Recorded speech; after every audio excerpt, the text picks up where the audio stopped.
We spent the night in Philadelphia, so of course I had to try an authentic cheesesteak. The valet guy said to hit up Max's, so that's the spot of choice. It was super authentic and very good. I ended up ordering it with the whiz and peppers, and then we drive 2 hours east to the Borgata in Atlantic City.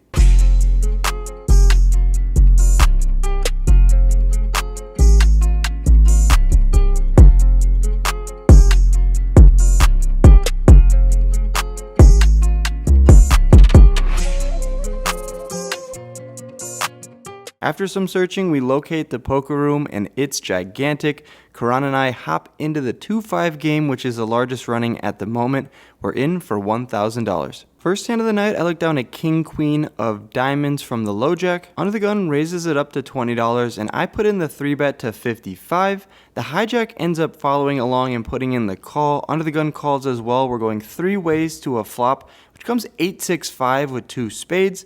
Not exactly the best board for my hand, and we're out of position to the hijack. So when under the gun checks it over to me, I elect to check it over to the hijack, who bets a casual $300. Under the gun's first to act before me, and he puts in the call, making my fold very easy. I get out of the way, and when the action gets to the river, under the gun ends up showing 7-9 of hearts for the flop nuts, and hijack ends up showing pocket king. So a pretty crazy spot there. Pocket king slow playing their hand and getting crushed by the flop straight. 950 in our stack, we look down at 10-8 of hearts from the big blind. Under the gun limps, and Karan raises it up to $30. When the action folds back around to me, I could go for the 3-bet here, but instead I elect to call, and under the gun does as well. Going 3 ways to a flop, which isn't the best flop I've ever seen with 10-8 of hearts. It comes 7-5-4 with 2 diamonds. Obviously, I'm going to start with a check.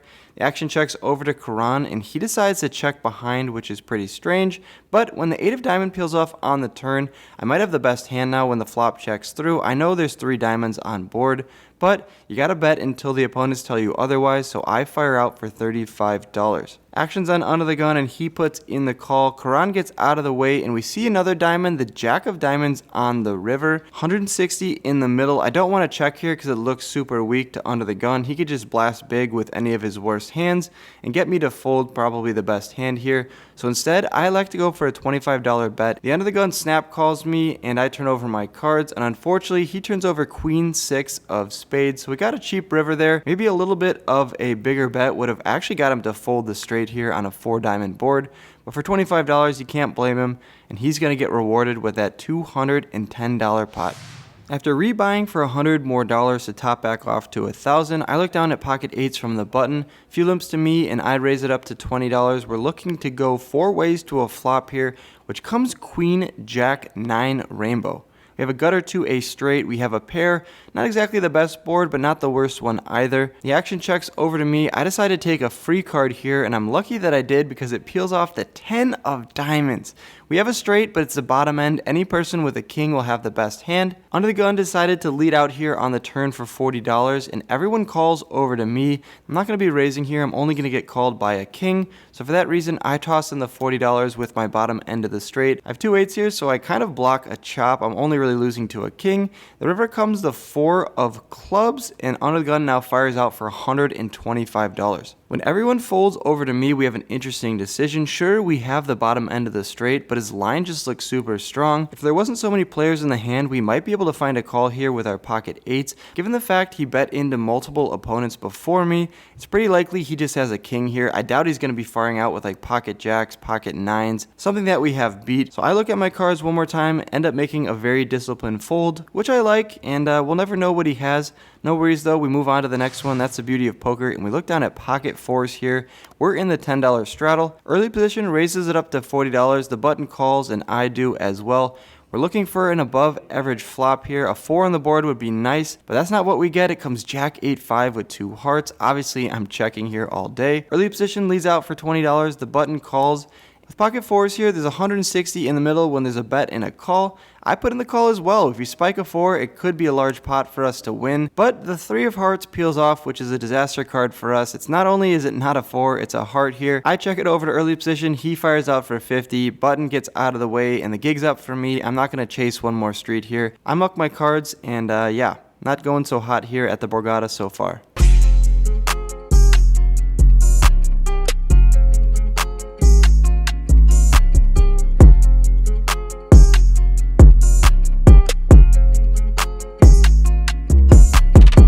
Unfortunately, we have to top up an additional $100, but no worries, I looked down at pocket queens here, and this hand gets out of control fast. I'm in the under the gun position, and I raise it up to $20. Karan and the cutoff both put in the call. We're going three ways out of position to a flop, which comes paired 995 rainbow. Most of the time I'm going to be betting here, but in the moment I decided to balance my range and start with a check.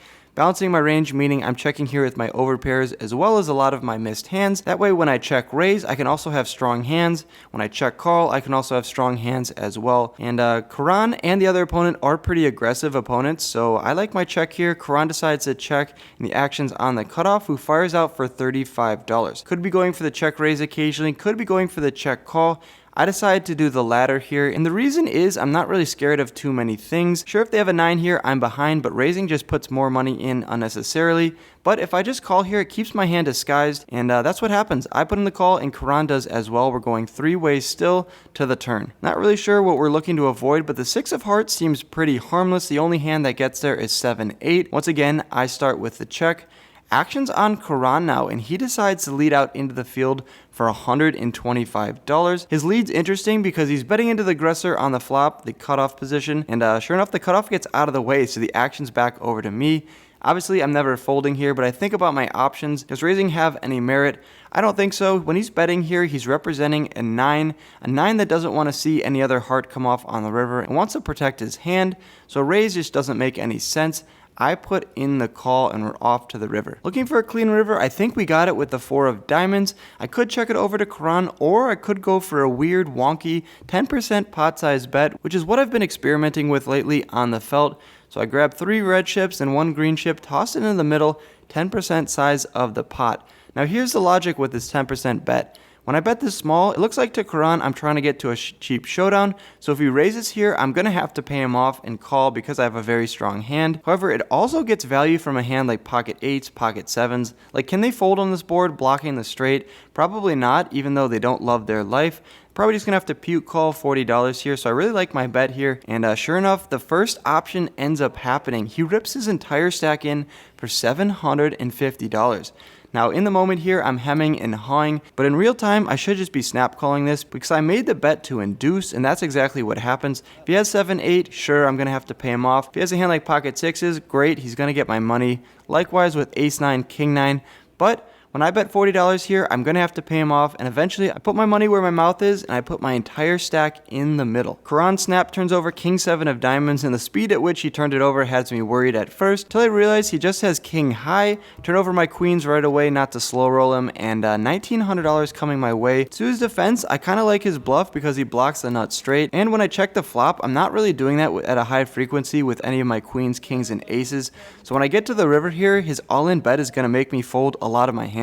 Like pocket 10s, probably just going to fold. Pocket 8s, pocket 7s, always going to fold. He blocks 7-8 suited, so he also blocks pocket 7s, but I really like his bluff here, and I like it even more when I'm going to end up getting paid off here in a nearly $2,000 pot. Let's freaking go.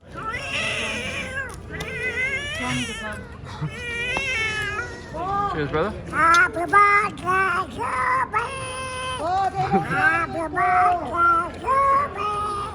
Happy birthday, happy birthday, happy birthday to me.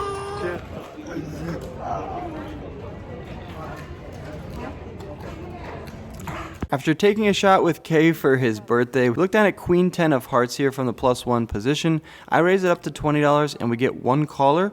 Action's on Karan, and he's trying to put money in the middle here and isolate. He raises it up to $90. When the small blind puts in the call, it's kind of a good spot for me to call as well. I'm getting good odds here. With 2 suited Broadway cards, I put in the additional $70 and we're off to a flop, which comes 733, almost my area code for my cell phone in Chicago, 773.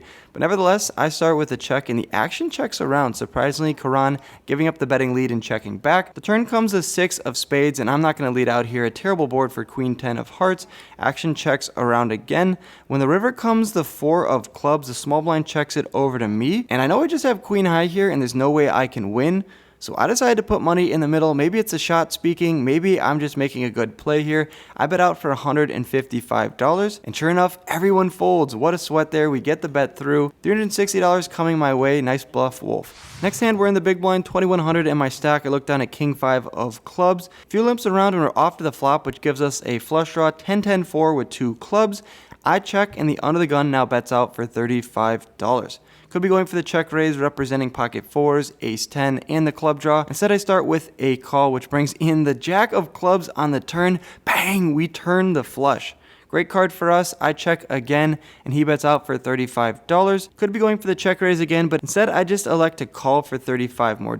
I think this is a mistake because I want to put more money in. We can obviously get called by any 10 like ace 10, king 10, queen 10, and we can get called by worse flushes on the turn. So I don't really like my $35 call. Probably got to raise it up to like $135 and get more value.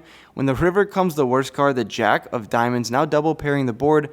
Any 10, any jack, pocket 4s, they all have us beat here. My flush is very vulnerable. I start with a check again, and when he bets out for $100, pretty sad moment here. I have to fold my flush. I think it's just a testament that I played it bad on the turn. Maybe I saved some money though, because if he calls with a hand like ace 10 or king 10, he now fills up on the river. But when he bets out for $100, got to get rid of my hand, and we're going to lose that one. Up 825, no worries for us. We look down at king queen from the button. Offsuit variety, the $10 straddles on, and there's one call to me. Naturally from the button, I have position, I have a good hand. I'm going to make it $40. And we get 4 callers. The Borgata, this game is out of the muck here.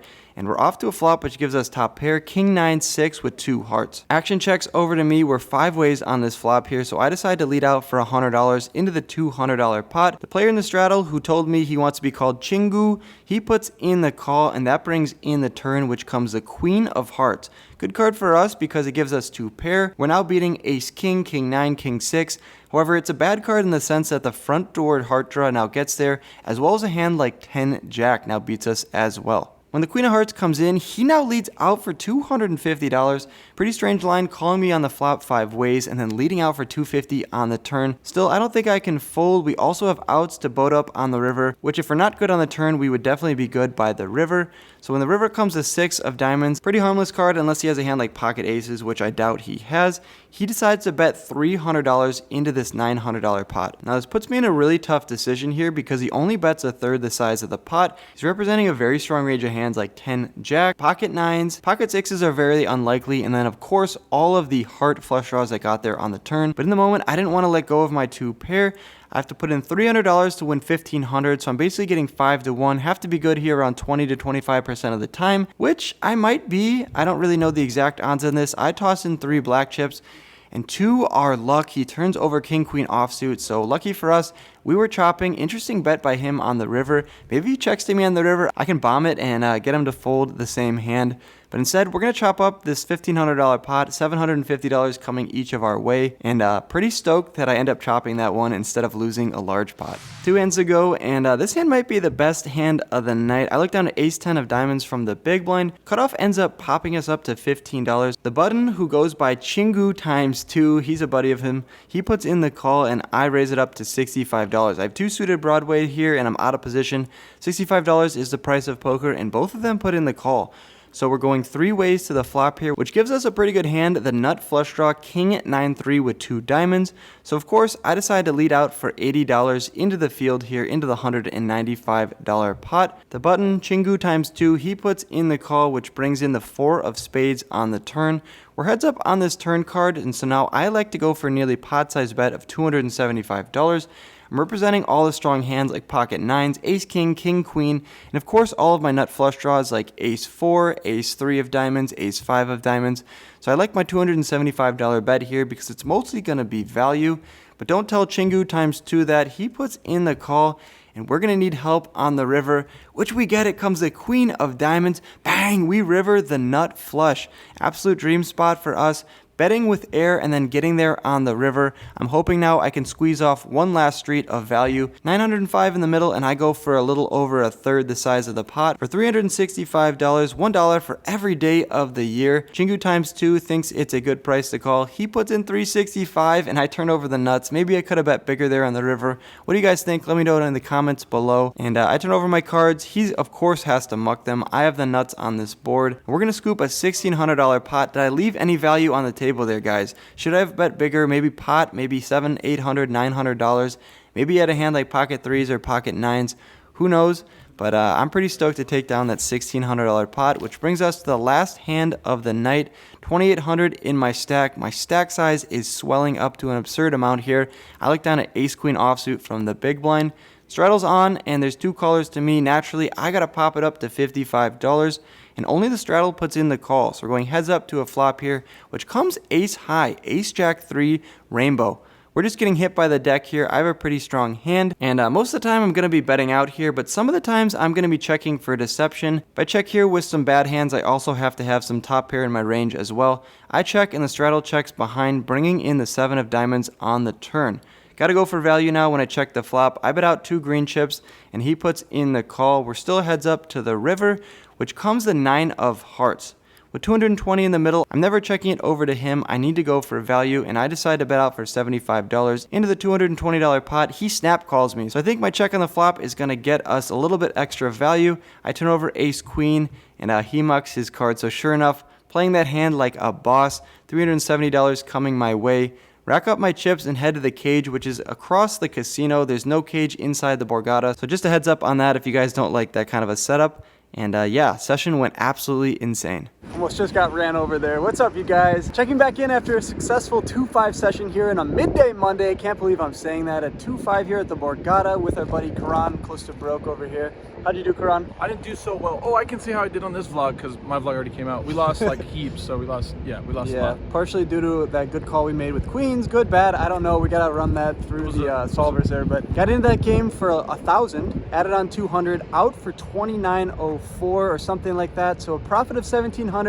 Not bad for 4 hours, a little 450 hourly. Glad we got a video filmed here at the Borgata. If you guys are watching this, appreciate the subscribe, like, and comment. As always, good luck on the felt. I'll catch you guys on the next video. Peace! Thanks for watching to the end of my video. Click my head below to subscribe and stay in the loop. See you next time.